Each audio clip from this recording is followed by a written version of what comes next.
Hello guys, welcome to पाक unique reaction. उम्मीद है आप खैर से होंगे, मजे में होंगे, बढ़िया होंगे, जहां भी होंगे खुश होंगे और आबाद होंगे। मेरा नाम है आसिफ। गाइस, बहुत ही दमदार वीडियो आने वाली है आपके लिए। और यूनाइटेड यूएनएससी से वीडियो आई है कि रशिया ने यूएनएससी में इंडिया के लिए हंगामा खड़ा कर दिया, इंडिया के हक में हंगामा खड़ा कर दिया। चाइना ने मुखालफत की स्टार्ट कर दी और टीम इंडिया की शानदार तैयारी, बहुत अच्छी तैयारी से इस दफ़ा जो है यूएनएससी में टीम इंडिया उतरेगी। अगर चैनल पर नहीं हो तो चैनल को सब्सक्राइब लाजमी कीजिएगा और वीडियो को लाजमी लाइक कीजिएगा। वीडियो एंड तक लाजमी देखिएगा, बहुत अच्छी वीडियो होने वाली है। बाकी बातें करेंगे बाद में, बिना किसी देरी के अपनी वीडियो स्टार्ट करते हैं। काउंट करेंगे 3, 2, 1 स्टार्ट। दोस्तों, भारत लंबे समय से यूएनएससी में अपनी स्थायी सीट पाने के लिए कोशिशें करता रहा है, लेकिन इस बार भारत ने अपना इरादा पक्का कर लिया है कि बस अब और नहीं। इसके लिए टीम मोदी एक बड़े मिशन पर है। मोदी सरकार ने अपने इस टारगेट को हासिल करने के लिए एक शानदार प्लान तैयार कर लिया है, क्योंकि दोस्तों अब अगर ऐसा नहीं हुआ तो भारत इस संगठन को हमेशा के लिए लात मार देगा। और दोस्तों, इसकी कीमत यूएन और उसका ये यूएनएससी बहुत अच्छे से जानते हैं, क्योंकि इससे पहले भारत ने संयुक्त राष्ट्र को बड़ा झटका देते हुए फंडिंग को रोक दिया था और ये भी इशारा किया था कि भारत की तरफ से जो पीस कीपिंग में सेना जाती है, भारत का प्रतिनिधित्व करने के लिए उसे भी भारत बंद कर देगा। देखा जाए तो भारत के इस फैसले से दुनिया के बड़े बड़े देश हिले हुए थे। इसके बाद भारत के विदेश मंत्री एस जयशंकर ने भी कहा था कि भारत को यूएनएससी में वीटो पावर जरूर मिलेगा और इस बार इसमें ना तो चीन दिक्कत कर पाएगा और ना ही कोई और देश। ऐसी बात नहीं है कि ये सिर्फ हमारे देश का मानना है। संयुक्त राष्ट्र सुरक्षा परिषद की बैठक में रूस के विदेश मंत्री लावरोव ने एक बड़ी बात कही है। लावरोव ने कहा है कि भारत एक महान शक्ति है जो अपने राष्ट्रीय हित खुद निर्धारित करता है और अपने साझेदार चुनता है। और दोस्तों, इसके लिए भारत ने बहुत मेहनत भी की है, दूसरे देशों के लिए रिस्क भी उठाया है। पिछले कुछ सालों में भारत ने सुरक्षा परिषद की स्थायी सदस्यता के बिना भी वैश्विक लीडर की भूमिका हासिल कर ली है। जी हाँ, ऐसा नहीं है कि भारत कर नहीं सकता। अब इस बात का अंदाजा आप ऐसे लगाइए कि मार्च 2015 में यमन में जब युद्ध छिड़ा तो अपने नागरिकों को वहां से निकालते समय भारत ने 48 देशों के 1950 नागरिकों को भी बाहर निकाला था, उन्हें भी बचाया। दोस्तों, थिंक 20 समूह के मुताबिक भारत दुनिया का अकेला ऐसा बड़ा देश है जिसका एक ही समय में अरब देशों, इजराइल और ईरान के साथ स्वतंत्र और नजदीकी संबंध है। भारत 8 बार यानी 16 सालों तक संयुक्त राष्ट्र सुरक्षा परिषद का अस्थायी सदस्य रहा है। भारत G4 का सदस्य है, जो ऐसे देशों का एक समूह है जो यूएनएससी में स्थायी सदस्यता पाने के लिए एक दूसरे का समर्थन करता है। ये देश चाहते हैं कि यूएनएससी में सुधार हो। प्रधानमंत्री नरेंद्र मोदी ने जुलाई 2023 में अपनी फ्रांस यात्रा के दौरान संयुक्त राष्ट्र सुरक्षा परिषद में भारत की स्थायी सदस्यता के लिए एक मजबूत वकालत की थी। उन्होंने कहा था कि प्राथमिक संयुक्त राष्ट्र निकाय दुनिया के लिए बोलने का दावा नहीं कर सकता है जब उसका सबसे ज्यादा आबादी वाला देश और सबसे बड़ा लोकतंत्र है वो स्थायी सदस्य नहीं है। दरअसल ये सभी वीटो पावर वाले देश ये चाहते थे, बेशक यूएनएससी में स्थायी देशों की संख्या को बढ़ा लिया जाए, लेकिन वीटो सिर्फ 5 देशों तक ही सीमित रखा जाए। भारत को भी वीटो ना मिले। भारत को ये दादागिरी मंजूर नहीं है, क्योंकि वीटो पावर के चलते कई काम अटक जाएंगे। मतलब ठीक से कहें तो 77 साल तक वीटो पावर को एंजॉय कर रहे ये देश अब भी इसका आनंद छोड़ने को तैयार नहीं है, ना इसे दूसरों को देना चाहते हैं। वो भी तब जबकि फ्रांस और ब्रिटेन आज की डेट में भारत, जापान और जर्मनी से नीचे गोते लगा रहे हैं। दोस्तों, यूएनएससी की परमानेंट सीट और वीटो पावर, यह दोनों भारत के लिए आज बहुत जरूरी है। दोस्तों, ये तो आप जानते ही हैं कि भारत दुनिया का सबसे बड़ा लोकतंत्र है। आज तक किसी देश पर आक्रमण का आरोप नहीं है। दुनिया की सबसे बड़ी आबादी वाला देश है। स्पेस में महाशक्ति बनने की ओर है।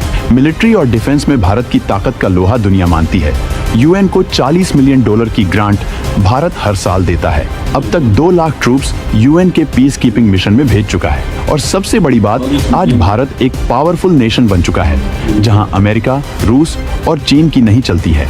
वो देश भी भारत की बात को गौर से सुनते हैं। और बड़ी बात यह है कि भारत को पता है कि अब अगर यूएन सिक्योरिटी काउंसिल में रिफॉर्म्स होता है तो भारत को परमानेंट सीट तो जरूर मिलेगी, साथ ही परिस्थितियां भी इस वक्त भारत के ही साथ हैं।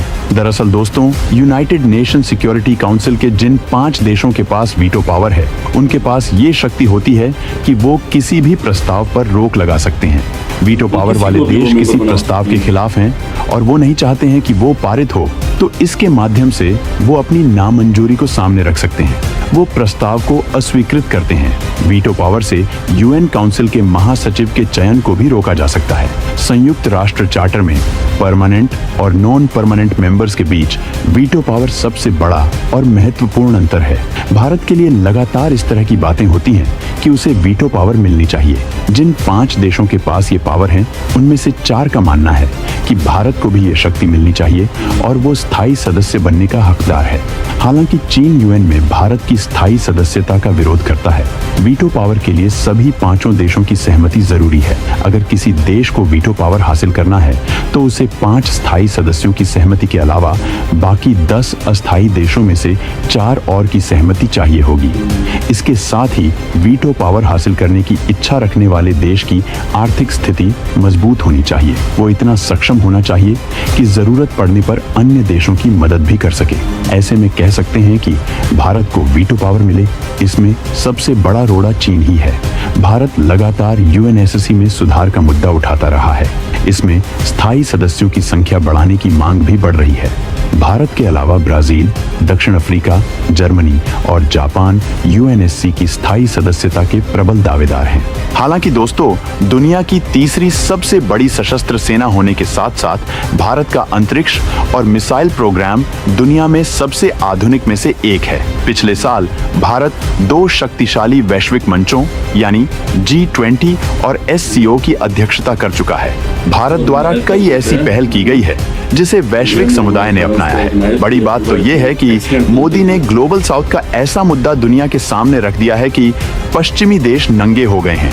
लिहाजा हमें हल्के में लेने वालों को समझना होगा कि भारत का वैश्विक कद बढ़ता जा रहा है। थिंक 20 की माने तो संयुक्त राष्ट्र सुरक्षा परिषद में भारत को स्थायी सदस्यता मिलनी तय है। दोस्तों, अब सवाल अगर का नहीं बल्कि कब का है। दोस्तों, जो बाइडेन के प्रशासन ने हाल ही में सुधार के प्रति अपनी प्रतिबद्धता को जाहिर किया है। व्यवहार में P5 अक्सर विशिष्ट प्रस्तावों का समर्थन करने में अनिच्छुक ही दिखते हैं।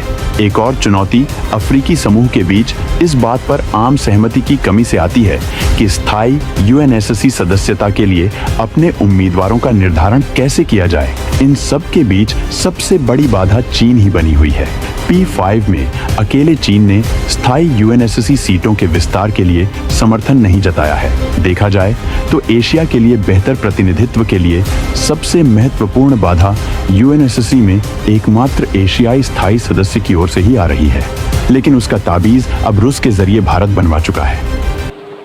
सो गाइस, देखें, भारत को बहुत लाजमी ना मेरे ख्याल से इसका होना चाहिए, यूएनएससी का मेंबर होना चाहिए, क्योंकि इसमें गाइस 5 जो ऐसी हैं वो परमानेंट मेंबर्स होते हैं और उन परमानेंट मेंबर्स में इस दफ़ा जो अभी तक जो चल रहे हैं वो चाइना चल रहा है, फ्रांस चल रहा है, यूनाइटेड किंगडम है, यूएसए है और उसके साथ रशिया है। इन 5 देशों की जो है वो लाजमी है, वोट लाजमी है कि किसी और अगर देश को ये बीच में शामिल करते हैं तो इनमें से सिर्फ एक चीन है जो इसमें रोड़े अटका रहा है।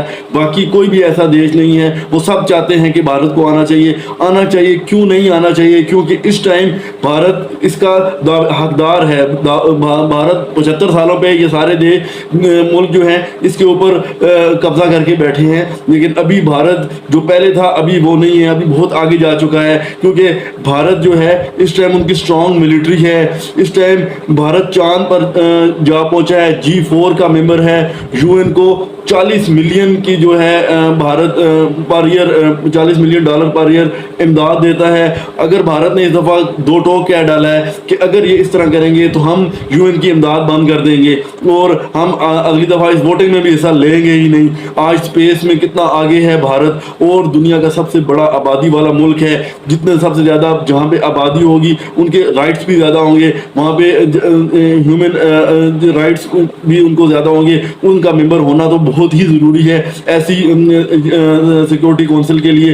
तो मैं तो इसी हक में हूँ कि यूएनएससी में इस टाइम भारत को लाजमी होना चाहिए और कोई जवाब नहीं बनता कि भारत जो है वो इसका ऐसा नहीं है। रूस खुल के सामने आया है कि भारत को बहुत ज़रूरी इसमें होना चाहिए क्योंकि इनकी आबादी ज़्यादा है और इनके दूसरे मुल्कों के साथ जो ताल्लुकात हैं बहुत अच्छे हैं। ये वाहिद मुल्क है जिसके अरब ममालिक के साथ बहुत अच्छे ताल्लुकात हैं, सऊदी अरेबिया के साथ, ईरान के साथ, सब के साथ इनके बहुत ही अच्छे ताल्लुकात हैं। इसलिए मेरी तो यही राय है कि लाजमी भारत को यूएनएससी का मेंबर होना चाहिए। इसमें 5 परमानेंट मेंबर्स हैं और 10 नॉन परमानेंट मेंबर्स होते हैं और होने के लिए 5 जो है वो मेंबर्स का और 4 जो है वो नॉन परमानेंट मेंबर्स का वोट लाजमी होता है। और जिसमें सिर्फ एक चाइना की वजह से ये रह रहा है। चाइना को होश के लाहौं लेने चाहिए और भारत को इसके भी आना चाहिए क्योंकि ये हक रखता है। और गाइस आपको कैसा लगा, आप क्या कहते हैं इसके बारे में कि चाइना को क्या करना चाहिए, भारत को इसके अंदर होना चाहिए, नहीं होना चाहिए? आई एग्री कि आप सब यही चाहेंगे कि भारत को इसमें होना चाहिए। तो अपने कमेंट सेक्शन में लाजमी बताइएगा कि आपको कैसी लगी ये वीडियो और क्या भारत इसमें हक रखता है मेंबर होने का यूएनएससी का या नहीं रखता है। तो कमेंट सेक्शन में लाजमी बताइएगा। So take care, good bye, till next video.